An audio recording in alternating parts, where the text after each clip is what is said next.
So Devi, it was just about a couple of months ago we had this whole brouhaha about spices being found with some chemical. I think it was ethylene oxide or something like that, and some of the export consignments of these spices were rejected, or they were whatever, something happened there. So I don't remember the specifics. So I remember telling some of our consumers how we have to be careful about using some of the spices that we use. In fact, all the spices we use, partly because we are using it in almost every dish, and we use it also for curative properties, like for actually things we use for getting better. I mean, I know turmeric is one, and there are so many such other things.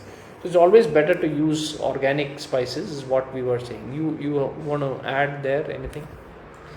Yeah, I think spices is an easy category to go organic on, because we use less of it, if you look at it. So you don't have to look at price consideration, then you don't have to look at it is different, my family will not like it. So if you look at it, the color, the appearance is very similar. Very similar, yes. So you don't have to. But what you find with organic spices is it's more flavorful, so you need to use less of it, which is an advantage.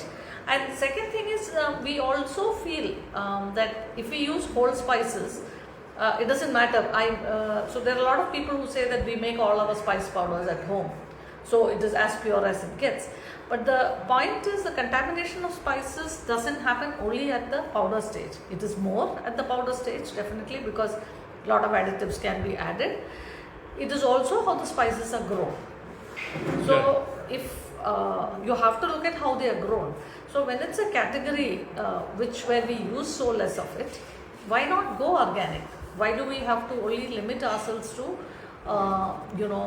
saying that what's I make available it in the market, and then then make so the effort of you making the spice powders is negated if a high dosage of pesticides are used. Chilies use a lot of pesticides.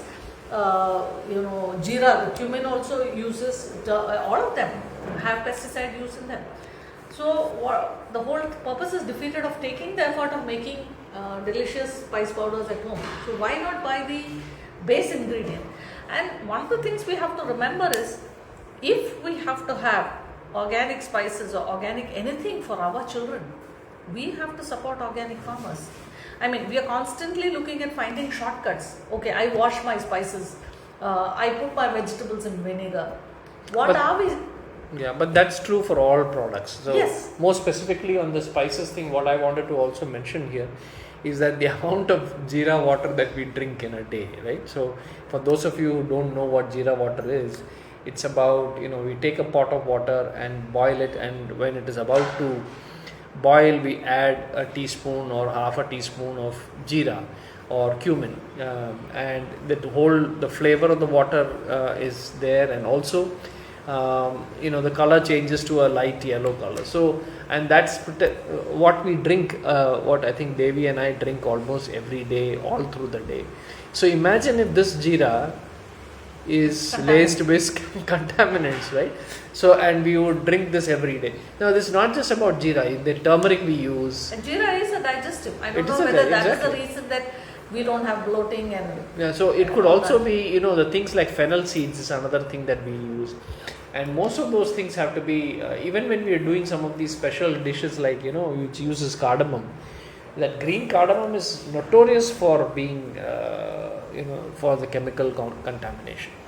So this is all something to keep in mind, and I believe strongly that, of course, we should go organic on everything, but the spices, like you said, are the easiest to go organic on, because, like you said, they look the same, and if you can get an organic version of it, then you are just keeping it out of all your dishes that we're using. There's hardly any dish that we don't use spices in. So that's very important to keep in mind.